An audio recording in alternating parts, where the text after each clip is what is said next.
Got a special guest right now. Greg Renoff is the author of a book, Van Halen Rising, the #1 new release on Amazon in the hard rock heavy metal book category. He will share the story of how and why he chronicled the meteoric rise of one of the biggest rock bands in American history at a special presentation tomorrow night at OU's Meacham Auditorium. And he joins us live now. Greg, good morning. How are you today? Hey, I'm doing great. Thanks for having me on. Really looking forward to tomorrow. Yeah, it's going to be fun. You know, we all know our buddy David Goodspeed over at OU, passionate Van Halen fan. But what is it about the band that caused you to want to write the book?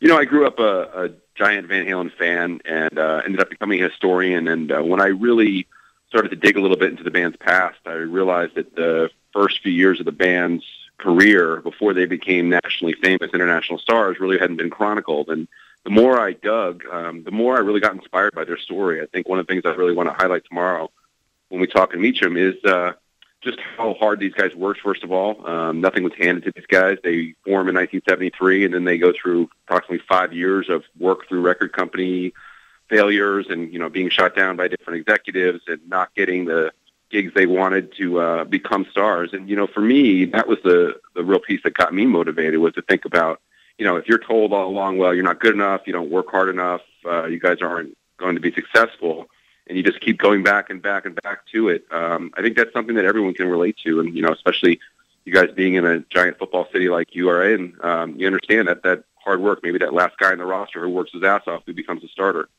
You were a college professor and a historian, right? I am, yeah. Till recently. I recently left my job. I was teaching in a university in Missouri, but I am a PhD-holding historian. How much did your background help you write the book? A lot, actually. I think one of the things that I could bring to the table in trying to write a book like this was the ability to try to synthesize all the information. I think, you know, that's just something, if you go to grad school and become a historian or become any sort of academic, you get good at it, taking a lot of stuff and trying to figure out where all the pieces fit together. And so that was really my, you know, goal too, was to try to tell this in a way that wasn't going to put people to sleep, meaning the story in the book, but was really be as exciting as it was, I think, for people living it. And that was my goal, and I hope I succeeded, just to tell that story from beginning to end and get people interested in how this all came to happen for Van Halen. Talking to Greg Renoff, author of Van Halen Rising. All right, give me a story now, clean preferably, something you found out doing your research that maybe we didn't know before. You know, I think one of the things that was really interesting that I found out that was a good, clean story was that I'll tell you a little bit about David Lee Roth. So we all know David Lee Roth is one of the legendary rock star frontmen of all time, Rock and Roll Hall of Fame member. 12 years old, David Lee Roth sitting around the lunch table. I interviewed with a couple of his friends, and they're going around the table, and they're asking each other what they want to be when they grow up. And one guy says, I want to be an astronaut. I want to be an attorney. I want to be a doctor. And they turn to David Lee Roth, what do you want to be? And he says, I want to be a rock star. And they laughed at him. I mean, this was a guy who, you know, on paper had no business trying to think about being a rock star. And this went on all through his teen years. He stayed committed to this goal. And as I said, that's one of the things I really want to try to highlight tomorrow, is this inspiration that for me in writing this book, I drew from the band. They, you know, that you have a guy who, by all accounts, maybe isn't the greatest natural singer in the world, but he just kept working and working. And no matter what anyone said to him, he just kept going back to the well and going to dig deeper and going to dig deeper, and becomes a member of this great band, and these guys work together, and they become famous. You're going to have a whole bunch of college kids there tomorrow night listening to you. What advice do you give them about, you know, maybe something you learned in this book about chasing passion or your passion to want to write this book? Mm-hmm. You know, I think one of the messages I want to give to them is that there were every reason for me not to write this book. As you said, I'm a college professor at the time. College professors don't write rock biographies. It just isn't, you know, it just isn't done. It's just not part of the deal. You write books that 200 people read or 300 people read, and it's sort of an academic text for other professors. And I had every reason to sort of throw in the towel along the way too.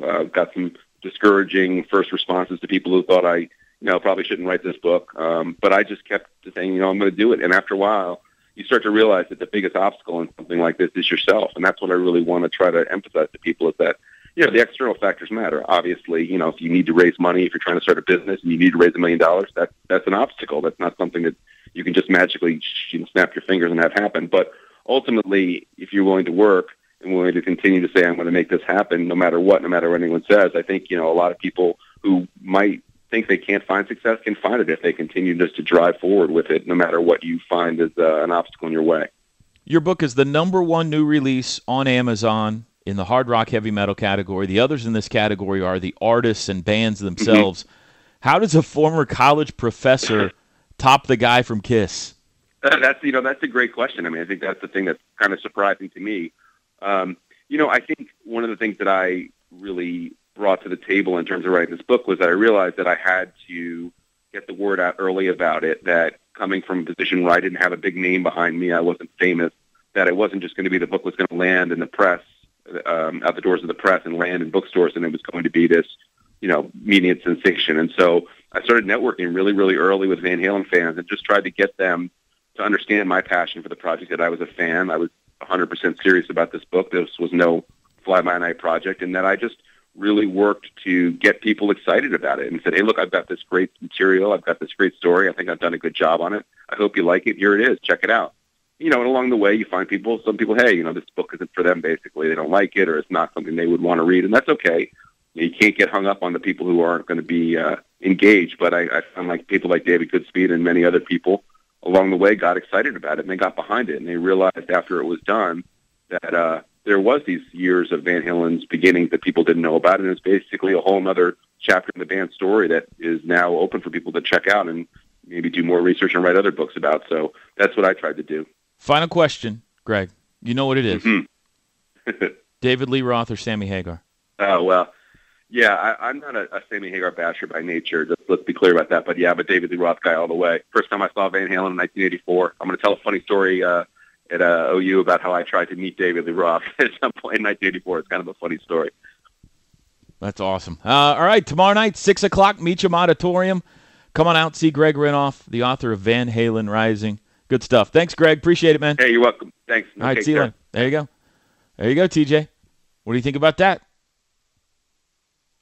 Just conducted a Van Halen interview. I've said all along about this event. I texted somebody over there at OU and was talking to him about it, and I said, David Goodspeed must be the most brilliant man on the face of the planet, that he went to the school and sold this event to the university of a rock band that, most college kids probably aren't aware unless they're just heavily into rock history. But he sold this idea of having this author on and talking about his Van Halen book because he loves Van Halen so much. He's a brilliant man. Brilliant man. And he pulled this off. So, favorite Van Halen song? My favorite Van Halen song, I'm a Hagar guy. Oh, really? Yeah, I'm just saying that just to tick David Goodspeed off in case he's listening right now. So I'll say Pound Cake. Okay. That's not true, but I just want to see David's head explode, so... Oh, man. I like Ice Cream Man. I've always been a fan of the Ice Cream Man song. I'm your Ice Cream Man. I got to tell you, I can't think of another sports radio show host in the city who you would rather have doing a Van Halen interview than me. It's definitely you. Right up my alley. Nailed it. Top of the hour break. We'll be back. It's that night. Girl.